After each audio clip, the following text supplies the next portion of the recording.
On September 11th, our country was attacked by cowardly terrorists that flew commercial airliners into buildings and slaughtered 3,000 of our fellow citizens.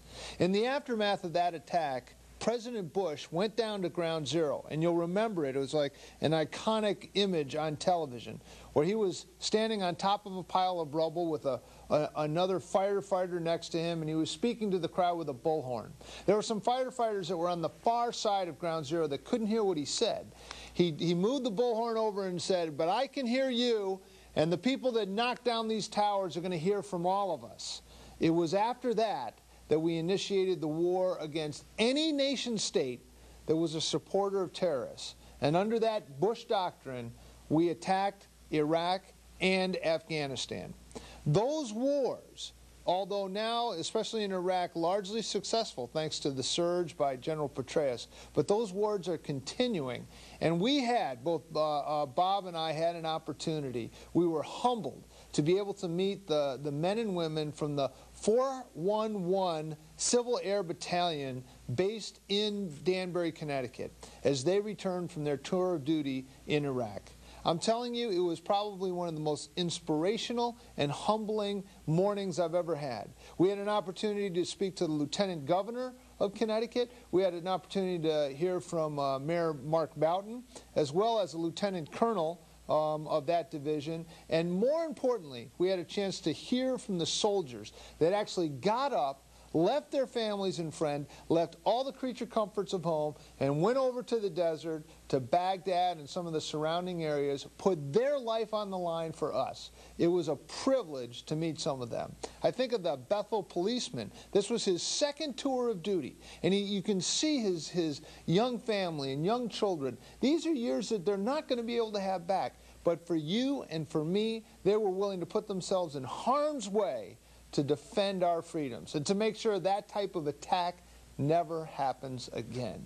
Well, we have some incredible footage. It's really a golden opportunity to meet these true American heroes from the 411th Battalion stationed in Danbury. One thing that they did do as well, and it was just kindness on their part, but they gave us one of these medallions from their time in Iraq, and it signifies the various battles that they were involved with and the areas that they were involved in. I'll cherish this for the rest of my life. It was such a privilege to meet these guys. Wait till you meet them. Wait till you meet Rob Turner. His dad is an award-winning pastor, Pastor Rob Turner from Bridgeport, Connecticut. The Bethel policeman.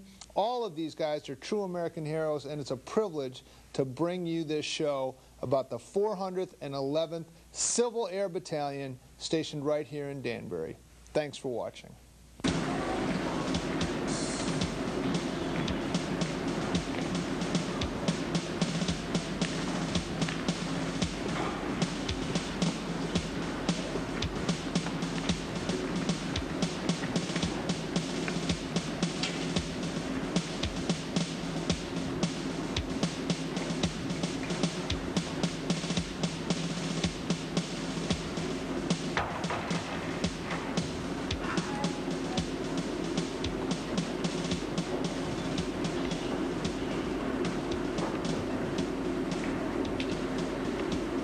Ladies and gentlemen, please remain standing for the benediction offered by the National Guard.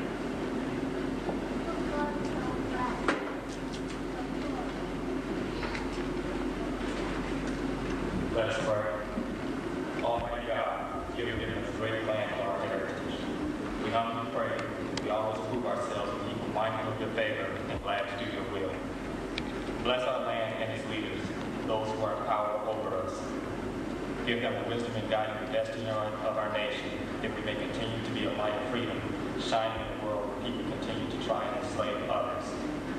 We pray especially that you will be with our army and its leaders as we stand always in perilous times.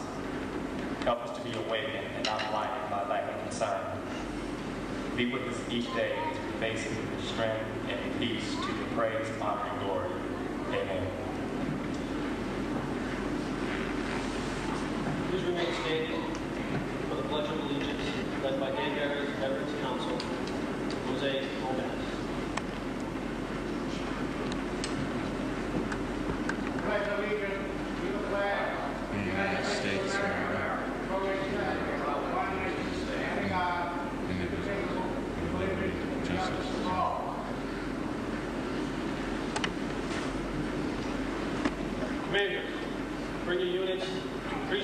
arms.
Gentlemen, please take your seats.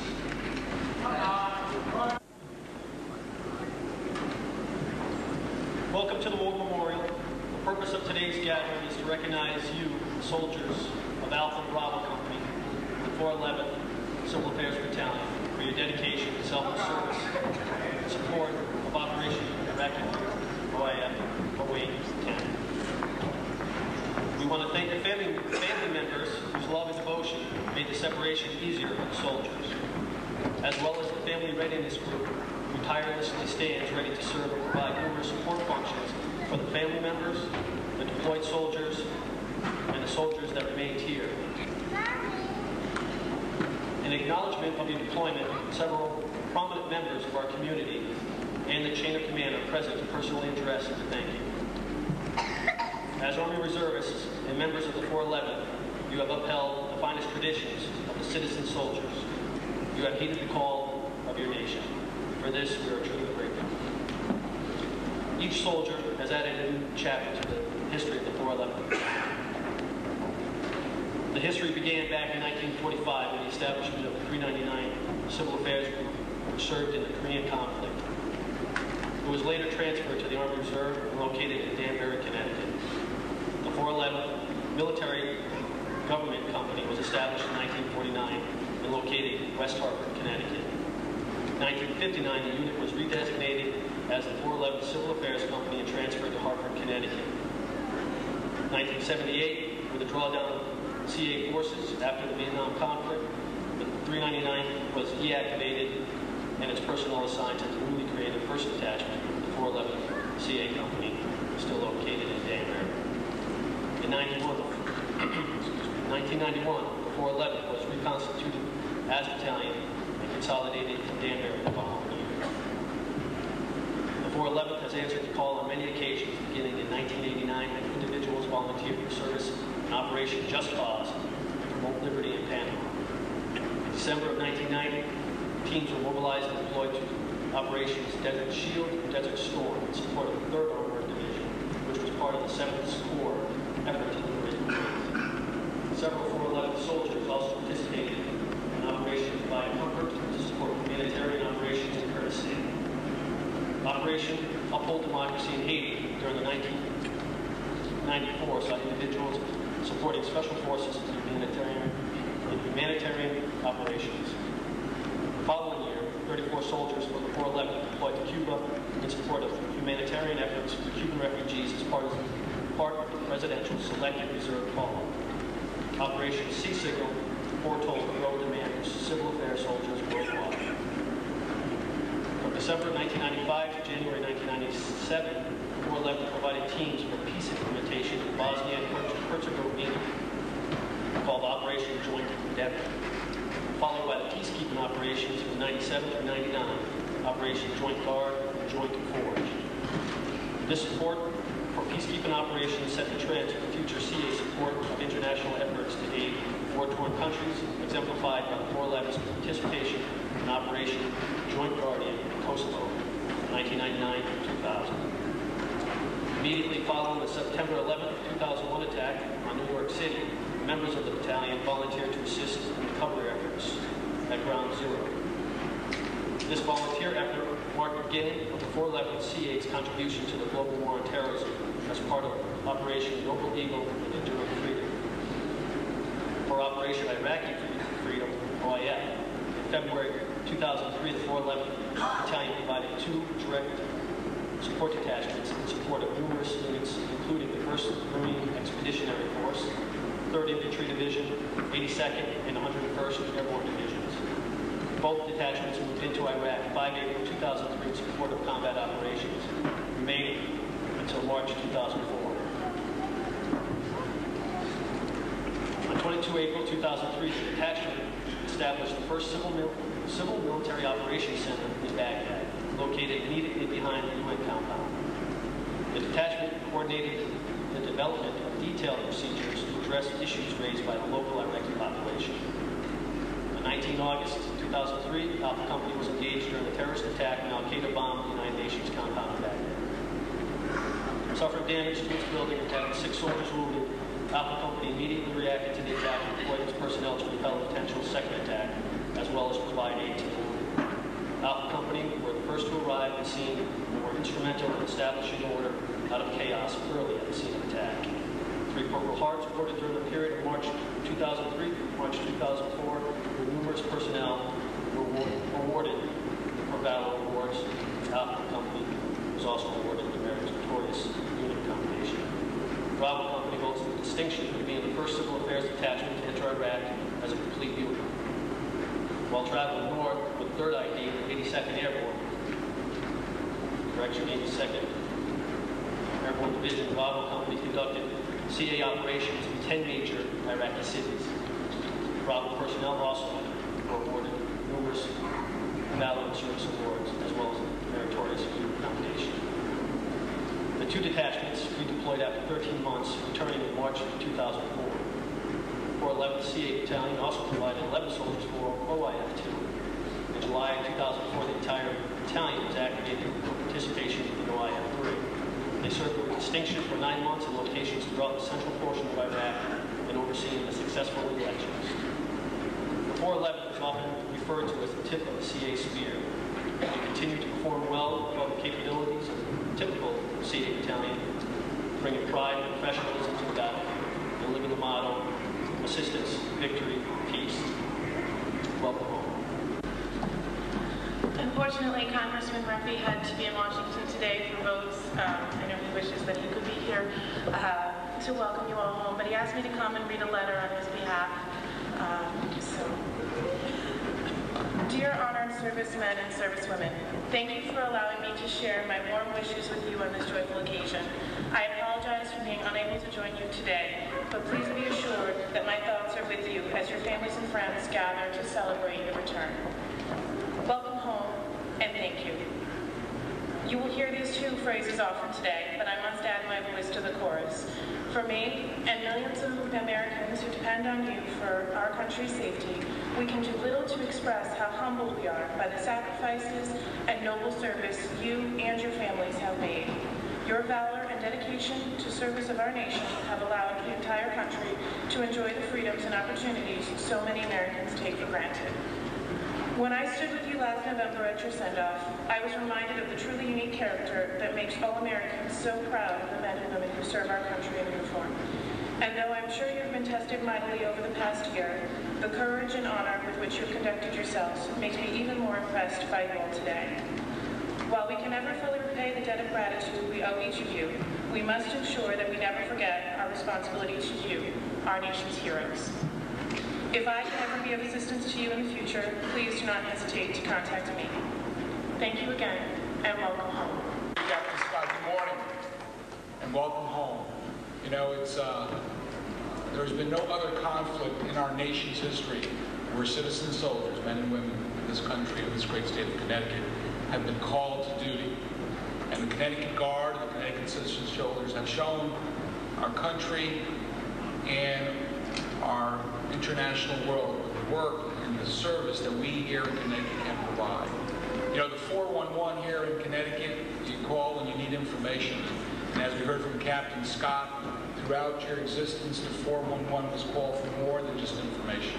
We're called to support needs throughout our country and here in the United States.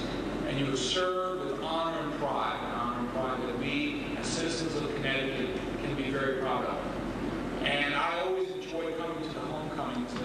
They're a lot more fun than the send-offs, and unfortunately, much more better than some of the returns of our fallen heroes that we've had here in Connecticut. And I wanted to be here this morning to thank you for the service to our country, to the service to our great state of Connecticut, and how proud we are of you for your service overseas and the work you do every day here in Connecticut. I also want to extend our thanks and gratitude to your families. I can only imagine how difficult it is for them in a time of war when you are over there and your loved ones are here, and the support that you need from them. And I thank them for that sacrifice, as I thank you for your sacrifice. And I wish you and your families well. Godspeed in what you do. God bless all of you. And God bless America. Thank you. Thank you very much. It's my pleasure to be here this morning to be really with the heroes that make this the greatest nation on earth. I just have a couple of quick comments, and before I do that, though, I do want to recognize our elected officials that have joined us to welcome you back to our city, to the state, and to the region. We have, in no particular order, our city treasurer is here, Dan Jowdy, our state representative, Jane Giggler, is here. We have members of our Common Council, Warren Levy, Tom Sadi, who's a captain of the reserves right now, and Mary Teichel's member of our Common Council. So we honor and thank them for being here this morning to join us in your homecoming. You know, when you walk into City Hall in the city of Danbury, up on the wall in the foyer, the atrium where you walk in, is a big flag of the city of Danbury. And on that flag are signatures of the men and women of the 411th Civil Affairs Battalion, of the very first deployment, who carried that flag during the entire year. It's framed, it's prominently displayed, because I want to show the residents of the city how proud we are of what you do, what you've done, and what you will do in the future. This is a great city, a great state, and a great nation because of you and because of what you've done in this last deployment. And you know, one of the unfortunate things about the talk of the economy is that we've lost sight of the fact that we are winning the war in Iraq. You know that better than anybody. The work that you've done there with your Iraqi counterparts has changed a nation, and you've given them the gift of democracy, something all of us are incredibly proud of. So today we are humbled by your presence. We thank you for everything that you've done in service to this great nation. And of course we thank the heroes at home, your families, your loved ones, your friends who have supported you during this deployment. It is a testament to them that you're here today, and I know how much you're thankful for them as well. So I ask that you keep up the great work. Again, thank you so much for what you've done for this nation, and we're a better place because of you. God bless you, and God bless America. Thank you.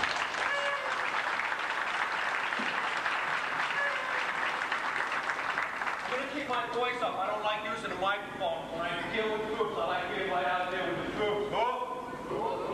Welcome home. We started this a while ago. If everybody can remember, we had Charlie Company. Charlie Company was the one company we had. They were the individuals that had deployed before the volunteers that said they wanted to go back.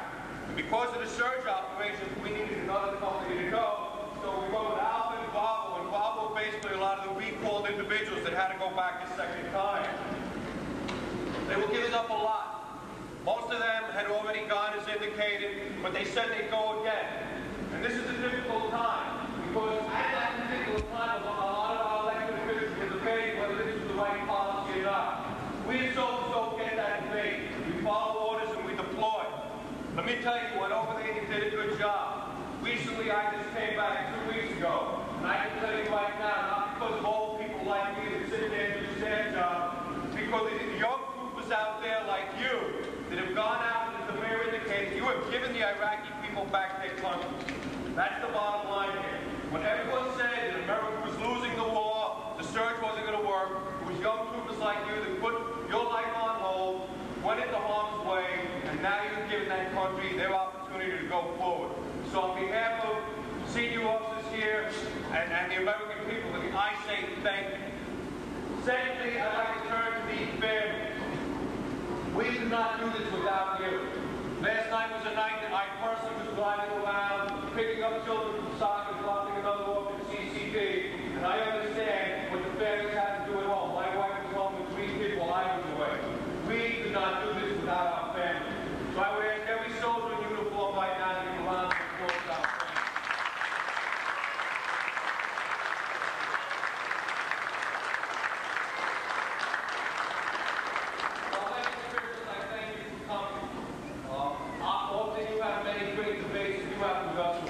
Based on what the constituents want and the national security needs of the nation. But please, I ask you this, on behalf of all my soldiers, it's not over for everyone, it's not over for their families. Some of these individuals will have long-term care. And I ask you as elected officials, please, don't leave that. They didn't leave this nation and the nation needed that. Please don't leave that in the future. And the third thing I'll say to you in closing is this. You joined a very unique club. You're a combat veteran of the United States. And in the future, if you do something good, you jump into a burning building, that's the title that's going to be in the paper. Combat veteran rescues young child from burning building. On the other hand, if you do something negative, combat veteran is involved in armed robbery, you will bring this uniform down. Please don't ever do that to this uniform. Don't ever do it to yourself. You're in a very unique club. You walk the streets of Iraq with dignity, and I ask you to walk the streets of the United States in the same way. Again, I thank you. On behalf of everybody, welcome home.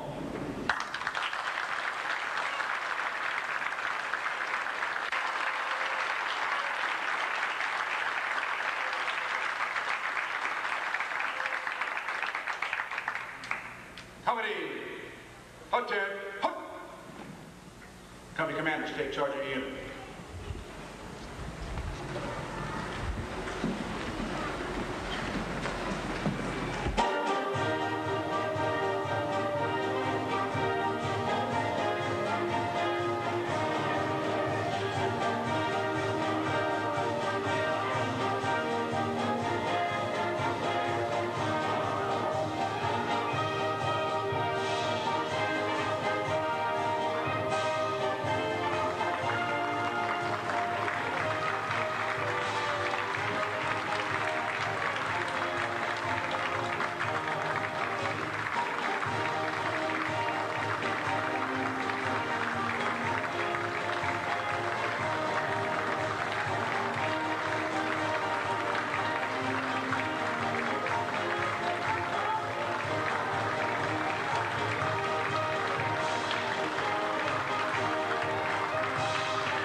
Excuse me, ladies and gentlemen, I would like to thank the Danbury High School Air JROTC for their support and their help today.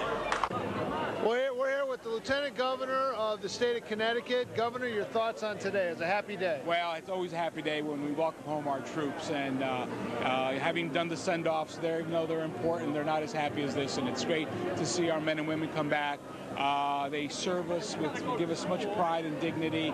As I said earlier, this is the first time any conflict in our nation's history that our citizen soldiers, our citizen heroes, have been used to the extent that they have been. And our Connecticut Guard has just made us proud of the work they've done around the world. Yeah, I was impressed that some of these men, it's their second and third rotations through Iraq. I mean, it's just incredible if you imagine the strain on their family. Absolutely, you know, and that's the other unsung heroes, the families that support these people. And it's our job in government also to make sure when these men and women return that we're there to support them and their families ongoingly. Well, thanks a lot. Appreciate you coming out to Danbury. My pleasure. All right, thank you. Have a good one. We're here with Rob Turner Sr., award-winning pastor Rob Turner Sr. He has a Dynamite Church in Bridgeport, Connecticut, with his son, Rob Turner Jr., just returning from. What are your thoughts today, seeing your son come back in one piece with only the holes that the good Lord gave him? And I just praise God. This is just a great time, an exciting time. I'm so proud of my son, and proud of how he has served this nation, and I'm elated, man. Praise God. He's come home in one piece. Is that your real league? Yeah, he's come home in one piece, man. It's a blessing. Well, Rob, we really appreciate your service over there. Thank you. Just give our viewers an impression. What was sort of the average day? What was the most impressive thing about your time in Iraq? An average day would be we'd wake up around whatever time the mission started. We'd wake up about an hour and a half, 2 hours beforehand, get breakfast. We'd check out truck's oil, the tire pressure, make sure everything works so we don't break down in the middle of nowhere. Then we'd load everything up, put water and food in the truck, and then we'd roll out for however long the mission was. Then come back and do reports and things like that. As you look back on your time in country, what are some memorable anecdotes? What did you find interesting about your time there? Just the people that you're with. You learn people on a whole new level, and you feel like, although I've only spent a year with some people, I know them better than other people that I've known for 5, 6 years. The people is what really made this deployment. So the camaraderie within your unit, the friends you'll have for life. Yes, that's exactly it. Friends I had, people who are getting out and not going to be in the Army anymore. I'm still going to talk to Sergeant Doherty. I'm still going to talk to people like that. They're never unforgettable. Yeah. Unforgettable. Well, listen, I wish I wish you could do more. Just saying, welcome home, and thank you for your service. Thank you. Welcome home, son. All right, thanks. Well, first of all, thank you very much for your service. Appreciate it very much. And just what were some of your impressions of your time in Iraq?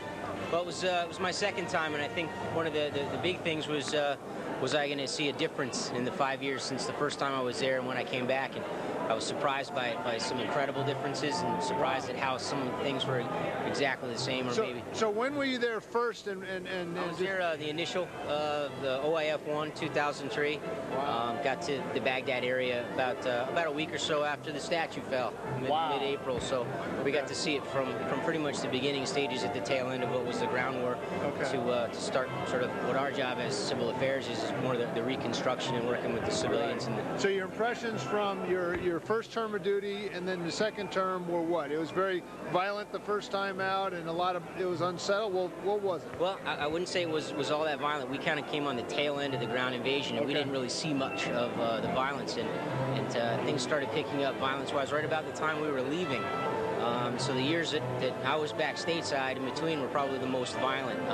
There was a spell after the Sadr ceasefire sort of was up in the air in March that things got a little loud, a little more violent. But for the most part, in my area with our group, we were very, very lucky at how peaceful it was for us.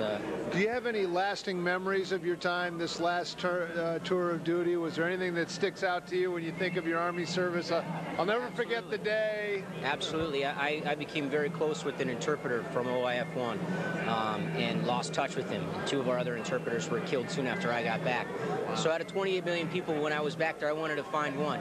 And through a random an Iraqi national who was our interpreter, and in a random conversation, in a really random way, I found his nephew was working with us. And 45 minutes after we put that all together in just the most crazy random way, I was on the phone with them, and we were able to link up and spend some time together. So a very close friend that I thought I had lost, I was able to find and come back knowing that he was all right. So that's probably one of the most lasting memories with an Iraqi. Now, what I've heard is that some of these interpreters, they're very brave because working with the coalition forces, their life is on the line. Absolutely, and for some of them, they've been doing it 4 or 5+ years now, all day, every day. I did it for a year, came home for 4, and then went back. And there's others that have been doing it since day one. And they're targets. They're targets of the group of interpreters that we worked with in OIF-1. I know 3, in fact, were killed simply for the fact that they were working for the coalition. And the gentleman I was telling you about that I reconnected with, was kidnapped, held for ransom, crazy, all kinds of crazy things, because he was working for the coalition. So the risks they take are equal or greater in a lot of cases than those that we're taking, and so they have to be commended as well. So what do you do stateside? What do you do for a living? I'm a brand new police officer in Bethel. Is that right? I graduated from the police academy, and the next day left to go to Fort Bragg to train up and come back. So I will go back to work and start my field training in Bethel with their police department December 1st. So you know, I'd like to say, if I have a second, at how well they treated me and my family and my children while I was gone. I couldn't, if you asked me to create a list of what I could hope would happen, they far exceeded that. They went well out of their way on dozens of occasions to make sure that my wife and children were taken care of, from simple things, just phone calls to a brand new jungle gym in the backyard for my children. Wow. And finding a police academy that would finish before my tour in Iraq was supposed to start, and one that I didn't have to stay overnight. I could commute, so I got to spend the last 6 months while I was in the academy in the evenings home with my family instead of staying overnight at an academy in Meriden. So they went well out of their way, more than I could ever have asked for. Town of Bethel, doing right by its citizen shoulders, and welcome back. Thank you very much for your service. I greatly appreciate it very much. Thanks. We are here with Lieutenant Colonel Gillette, the commanding officer of the 411, and appreciated your words this morning on the celebration. What are your thoughts about the unit and how they came back? Well, I mean, you know, I don't think there's enough words in the vocabulary really to express our gratitude and to really, in words, tell, you know, the United States and the country how great they performed, because they did an outstanding job. And I think what we tend to forget, really, in terms of what these soldiers did and other soldiers that are also deploying and redeploying back to the United States, is that we are having great successes now. Yeah. And the news media is really not talking about it anymore. So that's a little bit of a frustration to us. Yeah, it's an issue. I mean, really, 7-8 months ago, the war in Iraq was, you know, foremost on everyone's mind. But since then, it's sort of the less attention being paid, the better it's been going over there. What are your thoughts on the surge and what General Petraeus has put together? Well, I was all for the surge as a military person. I was in Iraq pre-surge, and it was pretty bad when I was there. I was stationed over there between 2004 and 2005, and the security situation was non-permissive. I mean, it was a really, really bad environment. Where were you stationed? I was in Baghdad proper, but I was all over the country doing my military mission. Right. I think the surge has had great successes. From a tactical and operational point of view, it's been very, very successful. Strategically, we don't know, because we don't really know the outcome. We'll see if the Iraqis manage to govern themselves correctly, and we'll see what the new administration is going to do. Right. And that's echelons above reality, so I don't know. I don't want to comment on that. Do you have any interesting anecdotes that you remember from your time in Iraq, something that people stateside might not realize is going on? I know General Petraeus talked about how they had these local carnivals with Ferris wheels in and around Baghdad when, you know, it's supposedly a non-secure area. But what are your thoughts about what's when I was there was none of that. But I think the best comment that I could make about my experience when I was there with the soldiers that I served with was the day we had the elections. And with the purple finger? Yeah, and I had many Iraqis, civilians and government officials, come up to me with tears in their eyes and thanked us for helping them attain, you know, democracy, some semblance of democracy. And I think that was a really moving experience for me. Wow. Because for someone that's never had that, to see that and to have someone give you that, you know, debt of gratitude, it was pretty amazing. Excellent. Well, thank you very much for your service. A noble mission. Appreciate your time. We're here with Lieutenant Colonel Hussey and Captain White. They're part of the command structure for the 411. Appreciate what your words were today. Is there any thoughts you have for the unit that just came back? Yeah, again, they've done an outstanding job. They went over there at a time when everybody was debating the surge and whether it would work or not. And they've given the Iraqi people the chance now to go forward with their nation. And the only thing I would say is to the American public is you must continue to support these young troops out there that are just doing, and their families that are just doing outstanding work. Right. Now, you pointed out that on it was the Bravo company, some of them, this was their second and third terms over there? That's correct. Initially, we were told one company, and then they were made up of mostly volunteers and individuals that had not gone previously. And then when we were told, based on surge operations, there'd be another, we had to go back to individuals that had previously served. Excellent. And Captain White, what are your impressions of the 411 and their return? Well, I just wanted to say that we're all really proud of them and everything they did over there, and we just can't be happy enough that they all came back safe. Yeah, they came back safe, and they successfully completed their mission and did a great job. Absolutely. Well, thank you very much. Appreciate your time. Thank you for your time. Thanks a lot. Thanks a lot. Thank you. We're here with Major Haas.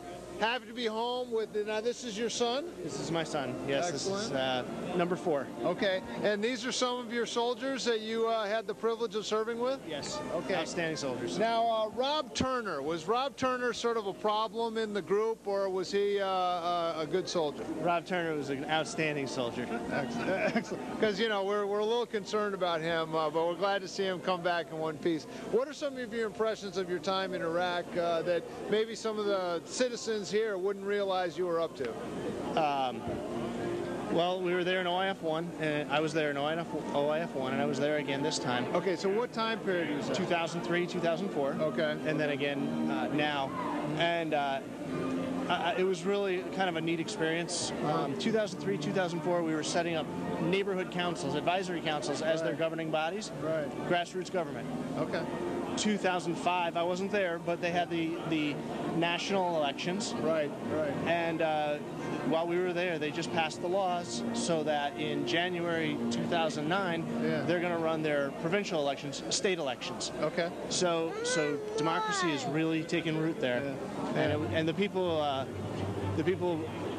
want that representative government, and I don't think they'll ever accept a dictatorship again. So they won't go back to a heavy-handed dictatorship like we had with Saddam Hussein? I don't believe they will. Yeah.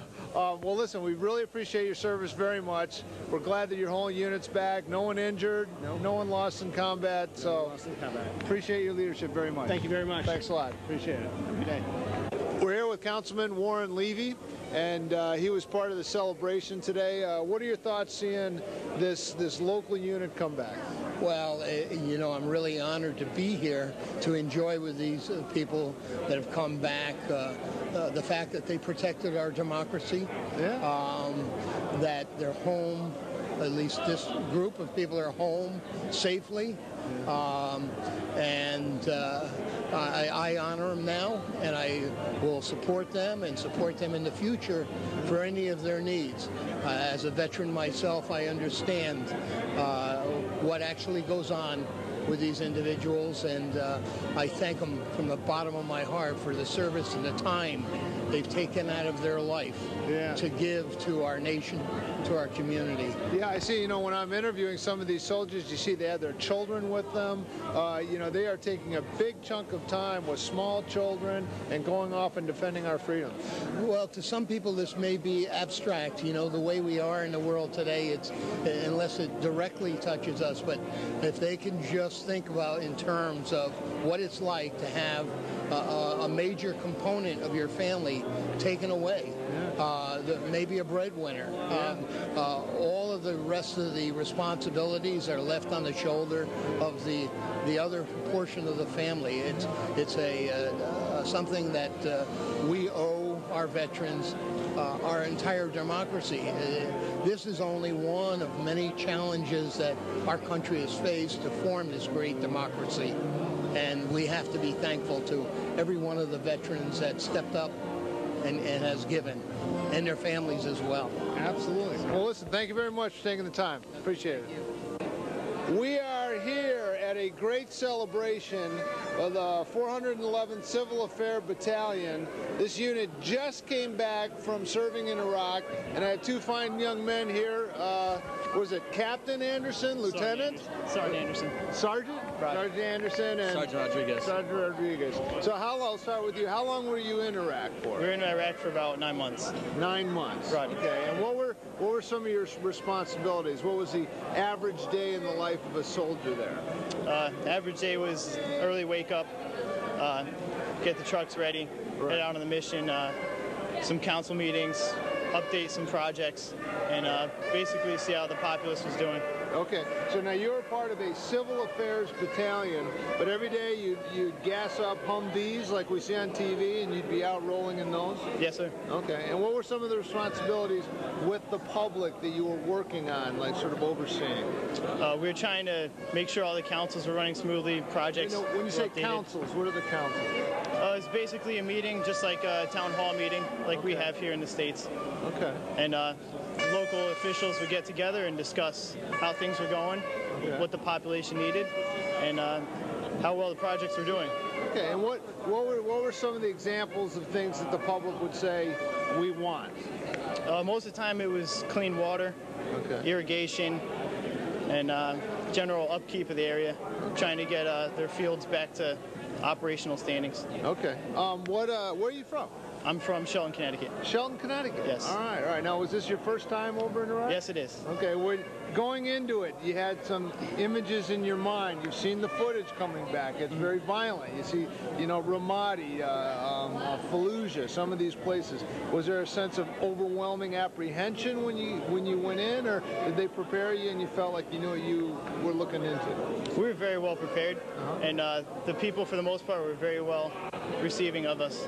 So we felt very welcome when we got there. Okay. Well, listen, on behalf of all the people on Comcast Cable Channel 23 in Danbury, thank you very much for your service. We appreciate it. I mean, it's been a long war. It's been a long conflict, but I just want you to know people really support what you did. Thank you. Mr. Rodriguez, so where are you from originally? I'm from Waterbury, Connecticut. Waterbury, Connecticut. Okay, good. Yes, we have some local guys. So what were your responsibilities as you were there? On my team, I was the gunner. So while my major got out of the truck and my team sergeant walked around and talked to council like Sergeant Anderson was saying, I was pulling security, making sure everything was going all right while they were doing their job on the inside. Okay. Well, I'd imagine like in rules of engagement, I'm not military. I envy what you guys were able to do.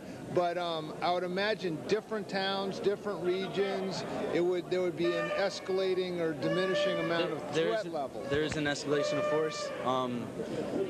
We haven't really had to use that much for the escalation of force lately because they are so receptive to us and they do welcome us into the villages.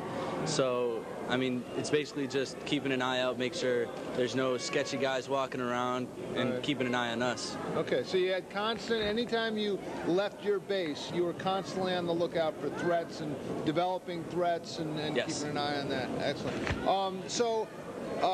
Was this your first time in Iraq as well? All right, and what was your apprehension? I mean, now you are a combat veteran. You grow up with the war movies and everything else. What was your experience? Is it what you thought? Was it less than you thought? Was there a lot of downtime? What was it like? It was definitely a great experience. I'm glad I did it. I went in, worried. It was my first tour. I was scared. It's a natural reaction, but I'm glad I did it. I came back alive, and everybody came back alive with us, so it was great. Yeah, the entire unit now, in the 411th Civil Affairs Battalion, how many soldiers are in that unit? A lot. So it's not just what we're seeing here today. This is today, there's a couple of guys that are from the unit that didn't deploy. They're actually going to, they're preparing for another tour coming up. Is that right, sir? Yeah. Okay. So how many of the team that went over from here, the guys that you were with, how many soldiers are you talking about? 2 companies of 28 guys apiece. Okay. Excellent. Well, listen, the same thing as Mr. Anderson. I appreciate very much your service. We're very much looking forward to this celebration. I'm glad you guys came back with no extra, anything brought with you. So thank you very much. Appreciate your service. Okay, we are here with some distinguished veterans. These aren't just veterans, but there are actually some Marine Corps veterans, which is, you know, and our Army as well. We let him in. Okay, so yeah, all right. Don't disown me. But it's a happy day because the 411 Civil Affairs Battalion came back. No one injured, no one lost. They went out to a foreign land and defended our freedom. I just wanted to ask these guys a few questions. I'm Marty from Comcast Cable. Joe Gomes, Sergeant of Arms. Oh, excellent. And where did you serve in? The Korean War. In the Korean War. Yeah. And you're still active in the Marine Corps League? Oh, yeah. I've been effective since 1960. Excellent. And what are your thoughts about these young men returning all I think it's great. These guys are doing a terrific job over there for us. And they need all our support and all our, you know, views that these guys, they really deserve whatever we can give them. Support them all the way. Absolutely. I know a lot of them, and you veterans would know, coming back from war, just a pat on the back, you see them in uniform on the street, so you appreciate their service. Oh, yeah, very much. Yeah. We did the same thing. Korea, it was one of those wars like the Vietnam. Yeah. You know, you came home, there was no parades, nobody appreciated, but we did our job. Absolutely. Our commander-in-chief sent us over. We did our job. Absolutely. You know, that's what we're supposed to do. Great. And your name? I'm Bernie Rotunda, President of the Korean War Veterans Association, Greater Danbury area. Excellent, excellent. Yeah, I'm a Korean War veteran. I served in Korea. I was with the Army Engineers.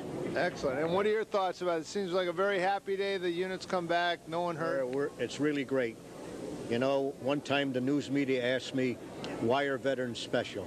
I said, because they are special. Absolutely. And I mean that sincerely. Yeah. Once a veteran, always a veteran. Yeah. And I support them 100%. Absolutely. Well, thank you very much. And you, sir, you seem to be the most distinguished for some reason. I'm not sure why. I'm not distinguished. Okay. Frank Johnson. I'm a member of the Marine Corps League. I'm also commander of the VFW in Brookfield, and at the present time, I'm the head of the Veterans Council. So I think these veterans deserve something. You know, we never hear about the troops coming home. But now we have a chance to honor them. Absolutely, yeah. I think they deserve it. Yeah, I think you mentioned a little bit during the Vietnam era, you know, sometimes the veterans came home and there wasn't a reception. No. I think, you know, for those of us who have been out of harm's way, we owe them all the credit we can possibly muster. That's true. Yeah. They deserve it. All right, well, thank you for your service, too. And our last guy, Tom Carney. I'm also a Korean War veteran, World War II, Vietnam. I spent over 20 years in the Corps. And all these guys deserve everything they get, let me tell you. They put in their time. Now, is this a local? Is this in Danbury where you meet? Okay, yeah. And if people wanted to get in touch with the league, you want to give out a phone number or something? Sure, Frank. What's the best number? I use my home phone number. Well, go ahead. Just give it out if people want to get involved. 203-775-2195. Frank Johnson. I'm trying to promote it. He's trying to get a hold of us, Bernie.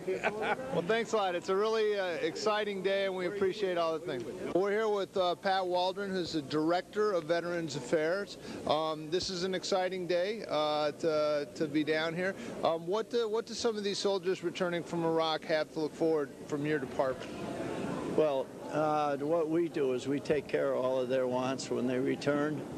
If they have any medical problems, mental problems, housing, life insurance, burials at one time or another, military funerals, life insurances, and other various things, the medical hospital coordination. I mean, because what I've seen on the news, sometimes there's difficulties getting dental coverage, sometimes with the VA hospitals. Is that something that you can help the veterans with if they need it? Well, the problem is when it comes to dental, there's a lot of constraints with the dental part. All POWs, they're eligible, and veterans that are 50% service-connected, VA-rated disabled, are also eligible.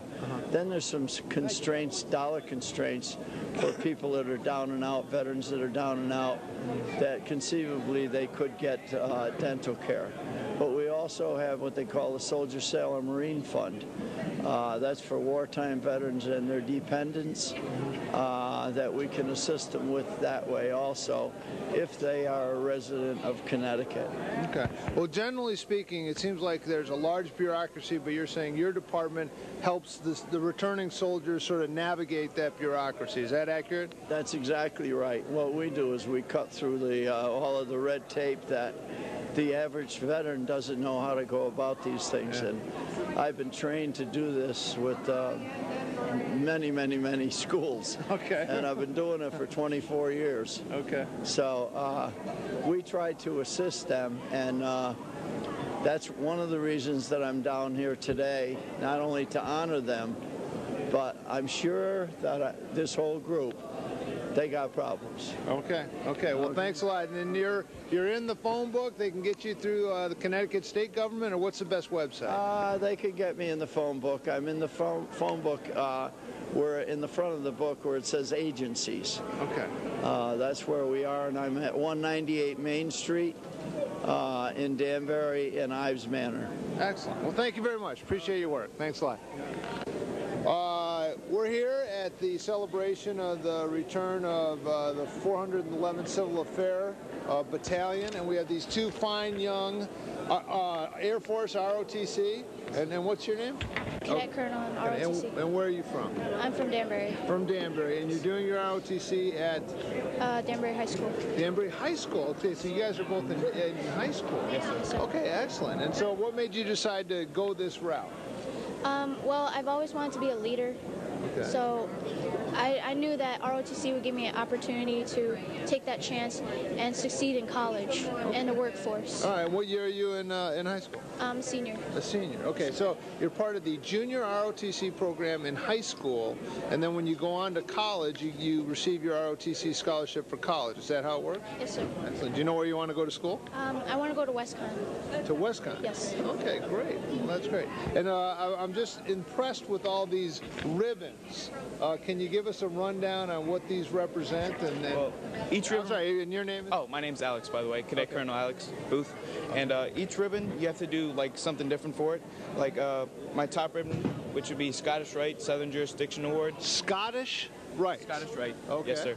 And you have to be in the top 25% of your academic class for your your senior or junior or whatever year. Right. And the top 10% of your Air Force, like ROTC, like squadron or your unit. Right. And they just recognize you for that. All right, great. Well, you have very impressive uniforms. And you go to Danbury High School as well? Yes, sir, I do. Okay, and you're a? Fourth year cadet. I'm a senior. Cadet. And do you know where you are planning to go to college? Sacred Heart to pursue an Army ROTC scholarship. So you'll be in the Army ROTC, but you're in the Air Force Junior ROTC. Yes, sir. So It's a good stepping stone. Okay.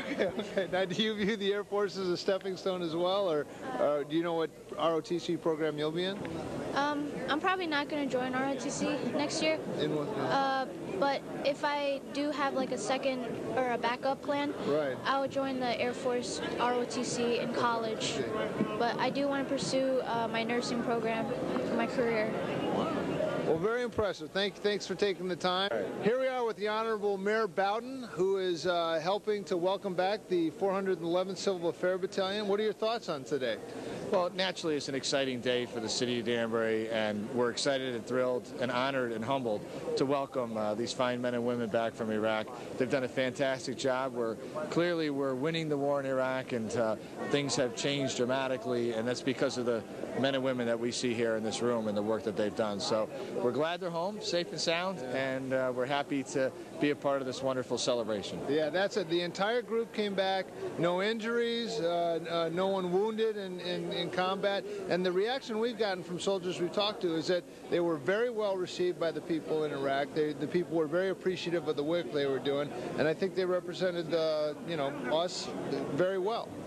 Yeah, I mean, with a lot of the talk surrounding the economy right now, the silver lining and things that we have is that Iraq has gone so well that we've already reached an agreement to withdraw from Iraq by 2011. And the fact that these folks you see here in this room have been welcomed and have worked in close partnership with their Iraqi counterparts to rebuild the nation. And I'm just honored and humbled to be with them. They're real American heroes. Yeah, absolutely. Well, thank you very much for taking the time. and Keep talk up to the you good soon. work. Okay, thank you. Okay, we're here with Councilman Tom Sadi. You're also a member of the military. What are your thoughts on today? I think it's a great day to welcome home our warriors. Literally, these are citizen soldiers who have, civilian lives, families at home, and also have served a tour of duty. And they are what we call our citizen warriors. Yeah. And it is great to welcome them home safe and sound, thank God. Commend them for their duty and not forget after today, they still need our support. I think that's one thing we have to really keep in mind, is not to forget after the ceremonies today are done and the flags are rolled up, these guys and gals still need us to be there for them. Absolutely. Well, thank you very much for taking the time. I guess they're just getting started. Yes, sir. I appreciate it. Thank you.